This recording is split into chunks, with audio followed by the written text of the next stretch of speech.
សួស្តីអូនបងនឹងឆ្លើយតបនៅ comment របស់ប្អូនតើមុខវិជ្ជាណាខ្លះដែលយើងអាចស្នើសុំ PR នៅពេលអនាគតនៅក្នុងប្រទេសអូស្ត្រាលីចំពោះមុខវិជ្ជាដែលយើងអាចស្នើសុំនៅក្នុងប្រទេសអូស្ត្រាលីបានតាមដែលបងដឹងគឺមាន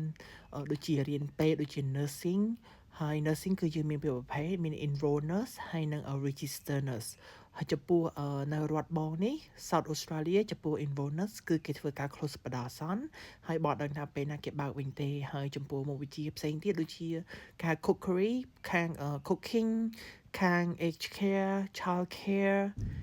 អីក៏ដោយឲ្យតែតាក់ទងជាមួយនឹងពេលគឺយើងអាចស្នើសុំនៅ PR នៅពេលអនាគតហើយចំពោះការស្នើសុំ PR ហ្នឹងគឺយើងត្រូវតម្រូវឲ្យមាន sponsor ដូចជាក្រុមហ៊ុនអ្នកធានាពីលើផងដែរហើយចំពោះរឿងហ្នឹងផ្សេងទៀតអាហ្នឹងគឺ government គេធ្វើការ update រាល់ឆ្នាំអញ្ចឹងយើងពិបាកក្នុងការសន្មត់ក្នុងការទូទីផងដែរមិនដឹងថាតើមុខវិជ្ជាណាខ្លះដែលយើងអាចស្នើសុំបានលឿនបានយឺតអញ្ចឹងអាស្រ័យទៅលើ government អញ្ចឹង